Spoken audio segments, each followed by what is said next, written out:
Vamos a conversar con el economista Iván Carrino. ¿Cómo estás, Iván? Adriano Mandolesi te saluda. Hola Adriano, ¿cómo estás? Buenos días para vos. Bueno, bien. A ver, si te parece, vamos a comenzar por el plano internacional. ¿Qué está pasando en el mundo en materia de recuperación económica? Y también cómo están los principales países de la región y sobre todo los principales socios comerciales de Argentina. Sí. Bueno, el mundo está experimentando una recuperación. Este tipo de crisis que hemos vivido es muy atípica, una crisis derivada principalmente de las medidas de restricción. De hecho, hace poquito salió un artículo del reconocido keynesiano Martin Wolf que explicaba exactamente esto, ¿no? Decía que de acuerdo con datos empíricos, otras plagas, ¿no? Por ejemplo, la peste bubónica y la gripe española, dieron crisis económicas mucho menos graves que la del COVID, siendo que el COVID es mucho menos mortal que ese tipo de enfermedades. Entonces, ¿qué es lo que explica la diferencia? Las medidas de restricción, las cuarentenas y demás. Ahora, claro, cuando vos tenés una crisis económica generada por una cuarentena, en la medida que vos permitís a la gente que vuelva a trabajar, que haya más movilidad, que abran los negocios y demás, la economía por lo menos intenta volver a donde estaba antes. Tal vez no lo hace de manera tan vigorosa, pero en el mundo estamos viendo una recuperación, ¿no? Estados Unidos había perdido 20 millones de puestos de trabajo, ya recuperó alrededor de la mitad, y en los países de la región también vemos que a partir del mes de abril o mayo, que fueron los peores, también en Argentina ocurrió lo mismo, la recuperación existe. Todavía no volvimos al nivel previo a la pandemia, pero los países ya andan cerca de ahí, ¿no? Entre 5 y 10%, no, menos, entre 5 y 8% por debajo. Entonces, estás volviendo a esos niveles. Entonces fue una crisis muy profunda, pero muy rápida, ¿no? A diferencia de, por ejemplo, la crisis del 2001 en Argentina, que fue profunda, no tanto, pero muy prolongada en el tiempo. Entonces, esa es la diferencia principal, ¿no? Que cuando vos le sacás a la economía el yunque, que es la cuarentena, y bueno, la cosa empieza a rebotar. Ahora, Iván, llama la atención que, por ejemplo, esta semana Perú logró financiarse hace pocos días en el mercado internacional al 4%, mientras que Argentina sigue pagando tasas por arriba del 15, 16, 17%. ¿Por qué esta diferencia? Sí. Y recordemos que Perú cambió 3 presidentes en las últimas 3 semanas, ¿no? Esto es algo también interesante, porque, digamos, la crisis política en la que están metidos no termina de afectar tanto a la economía, o sea que la confianza hacia el futuro es impresionante. En un país que viene haciendo las cosas muy bien en materia fiscal, en materia monetaria, en materia de integración internacional, ¿no? Comercio, apertura.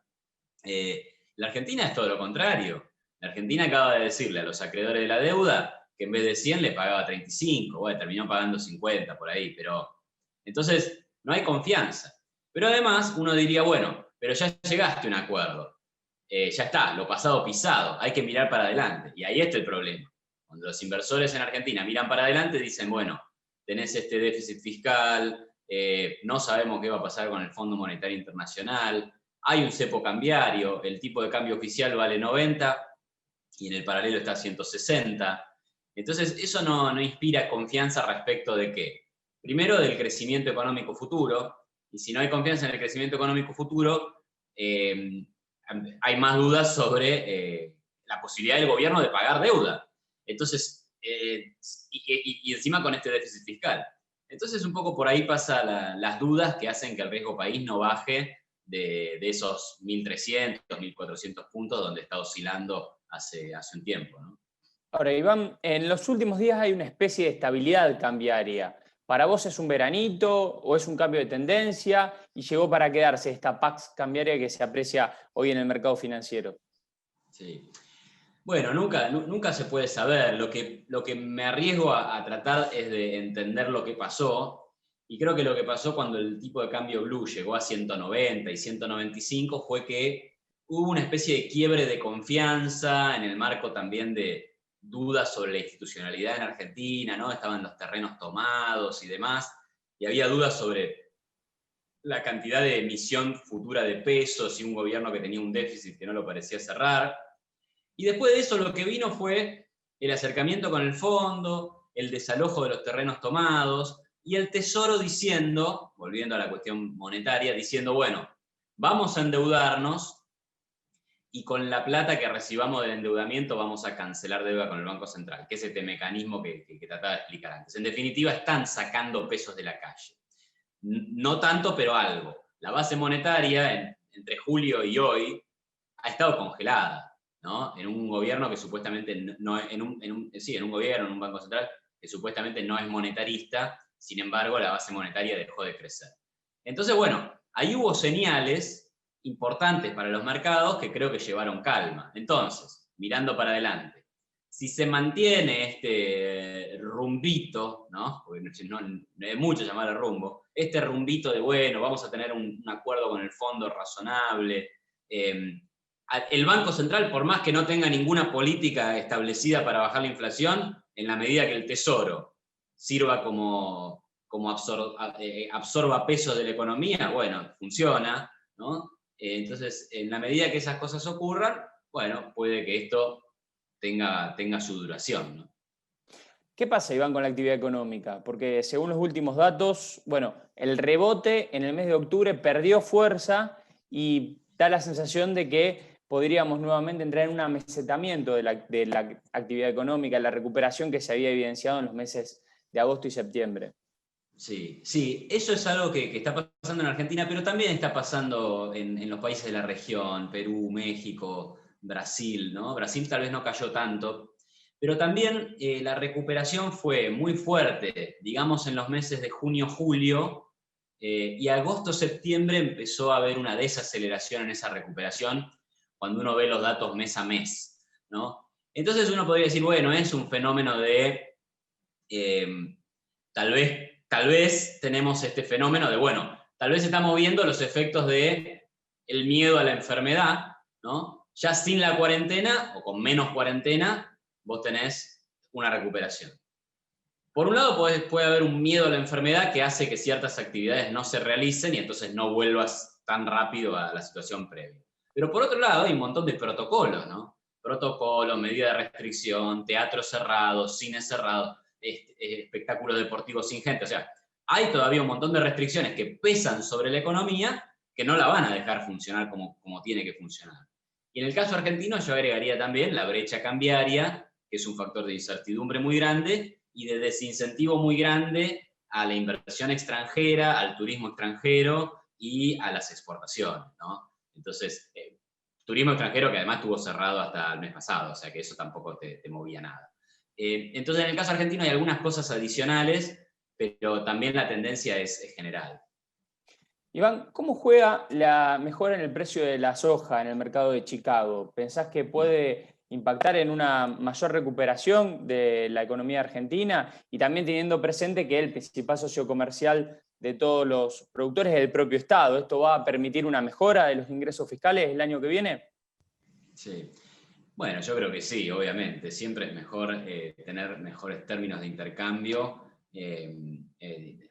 Obviamente al exportador de soja le conviene más.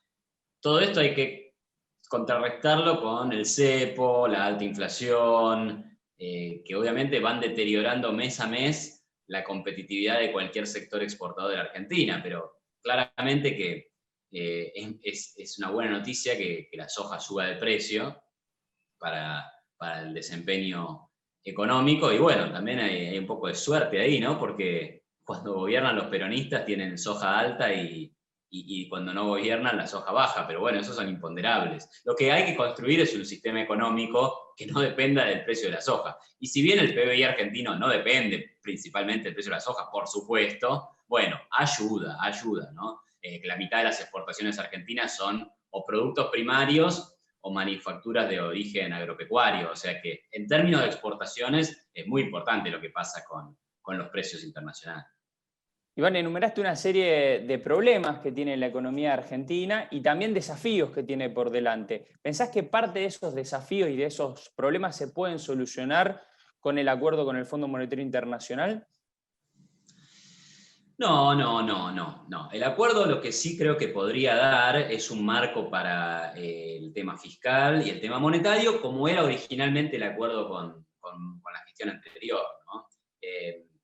y bueno, te da como una garantía frente a los acreedores externos. Recordemos que antes de las PASO, el riesgo país en Argentina era 900 puntos. Nunca volvió a ser 900 puntos, más allá de que saliste de la situación de default, más allá de que saliste del default.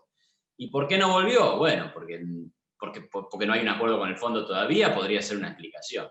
Después, si el fondo propone alguna reforma adicional, cosa que sería posible o sería esperable en el marco de un acuerdo que se llama de facilidades extendidas, bueno, podría ser. Pero no pasa por el fondo, pasa por, o sea, los cambios estructurales y profundos de Argentina no van a llegar de la mano de un acuerdo con un organismo internacional, que encima tiene pésima prensa en el país, ¿no? Va a pasar por un cambio más bien, no sé, cultural, de largo plazo, en donde los argentinos estemos dispuestos a hacer algún sacrificio de corto plazo por un bienestar de largo plazo. ¿Qué proyecciones económicas tenés de cara al próximo año? Sí. Bueno, yo creo que se va a recuperar la actividad económica en comparación con lo que es este muy mal año, donde seguramente el PBI cae alrededor del 10%, y vas a tener una recuperación. No tengo motivos para pensar que va a ser distinto de lo que dice el consenso del fondo, ¿no? 5 y pico por ciento, entre 4 y 6% la economía va a crecer, va a rebotar. La incógnita es la inflación, ¿no? Con tantos precios controlados y precios cuidados. De vuelta, esto no es que es el origen de la inflación. El origen de la inflación es el exceso de la cantidad de dinero. Pero una vez que controlaste todos los precios de la economía, llega un momento en que lo tenés que sincerar. Y cuando lo sincerás, aparece un salto en el nivel de precios que yo creo que podría llevar a la inflación, dependiendo de un montón de las decisiones que tome el gobierno, porque tiene que decidir tarifas, dólar, precio de internet, precios máximos de supermercado, precios cuidados, o sea, son un montón de variables, vaya a saber qué decisiones toman ahí. Entonces podríamos tener una inflación claramente superior a la de este año, y tal vez hasta de 45 o 50%. Entonces habrá una recuperación con aceleración inflacionaria, en la medida que sinceren precios. Y si no, seguiremos con una inflación reprimida, por el orden de los 30 y pico, 40, y con una economía recuperándose, con más empleo. Eso es bueno, pero tiene que ver con salir de una crisis prácticamente inducida por la cuarentena, ¿no? Es un rebote, hay que ver qué pasa en 2022.